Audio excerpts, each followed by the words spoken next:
Hi hello guys. நாங்கள் வீட்டுக்கு 3 செடி வாங்கி வந்திருக்கோம். 2 வாழை செடி, ஒரு தென்னஞ்செடி வாங்கி வந்துருக்குறோம். வீட்டில் இயற்கை வளம் காகத்தாக வாங்கி வந்துருக்குறோம். வாங்க செடி எப்படி வைக்கிறதுன்னு பார்க்கலாம். குழி நோண்டிக்கலாம். இப்போது குழி நோண்டி பெரிய கொஞ்சம் தென்னை செடிக்கு மட்டும் கொஞ்சம் ஆழமாக நோண்டினா தான் நல்லா செடி கொஞ்சம் நல்லா வளரும். செடி ஆழமாக நோண்டிக்கலாம். உலகிற மண்ணெல்லாம் எடுத்து போட்டால் தான் உள்ளே ஆழமாக நோண்ட முடியும். நம்ம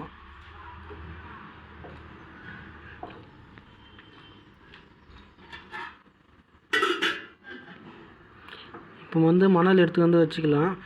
கீழே மணல் கொஞ்சம் போட்டுட்டு அதுக்கப்புறமாட்டு செடி வச்சா தான் நம்மளுக்கு ஒழுங்காக நம்ம வளரும் செடி, இல்லைன்னா வளராது.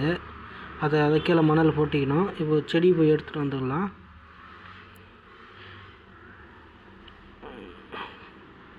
செடி எடுத்துக்கலாம். நம்ம தென்னஞ்செடிக்காக தான் அது நோண்டு வந்தது. தென்னஞ்செடி எடுத்துக்கலாம்.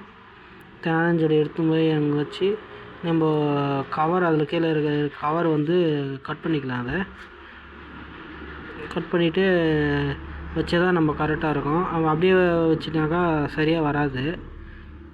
அதை கட் பண்ணிக்கலாம். கட் பண்ணிவிட்டு இப்போ எடுத்து செடி உள்ளே வச்சுக்கலாம். நம்ம உள்ளே வச்சுக்கின்னு மணல் சைடில் நம்ம மணல் கொஞ்சம் நல்லா சூப்பராக கொட்டினீங்கன்னா தான் அந்த மணல் அந்த கிரிப்னஸ் இருக்கக்கூடாது. ஃப்ரீயாக இருந்தால் தான் நம்ம அந்த தென்னஞ்செடி வளரும். அதாவது சுற்றி மணல் கொட்டிக்கலாம்.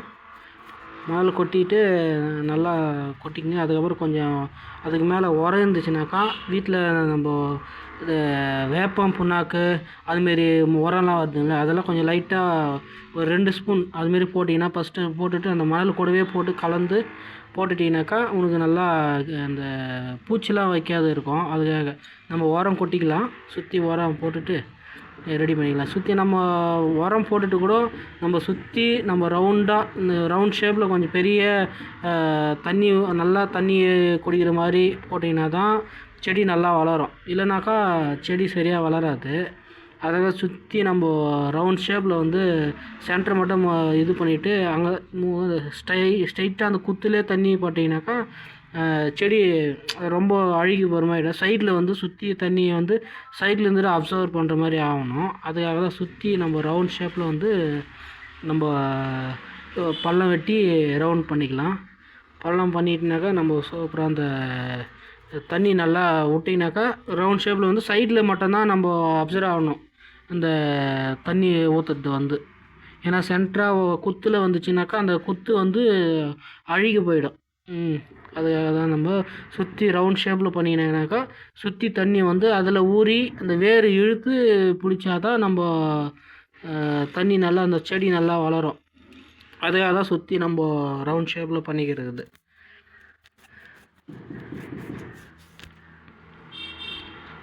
சுற்றி ரவுண்ட் ஷேப்பில் சேஞ்ச் ஆச்சு. இப்போ ஓகே, சென்டர் மட்டும் நல்லா தண்ணி விட்டுனாக்கா இது பண்ணிக்கலாம். ஓகே, இப்போ அது வாழை செடிக்காக நம்ம பள்ளம் நோண்டிக்கலாம். நம்ம இது வாழை செடினாக்கா இந்த வாழைக்காய் வீட்டில் செய்கிறோம்ல, அந்த செடிக்காக இது நம்ம நோண்டுறோம்.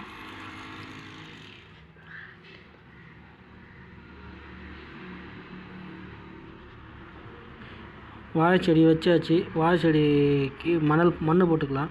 நம்ம அதுக்கு உரம்லாம் எதுவும் போடணுன்னு அவசியம் கிடையாது. இருக்குது நம்ம அப்புறமா தண்ணியில் ஊற்றி வச்சுட்ட பிறகு 2-3 நாளைக்கு அப்புறம் இதுக்கு லைட்டாக உரம் போட்டிங்கனாக்கா அதே சரியாக போயிடும். இப்போ வாழைப்பழத்துக்காக நம்ம போய் வாழைப்பழம் செடி வச்சுக்கலாம். இது வாழைப்பழம் கற்பூரவள்ளி இருக்குல்ல, அந்த வாழைப்பழம் இது அழகாக மண் தள்ளிக்கலாம்.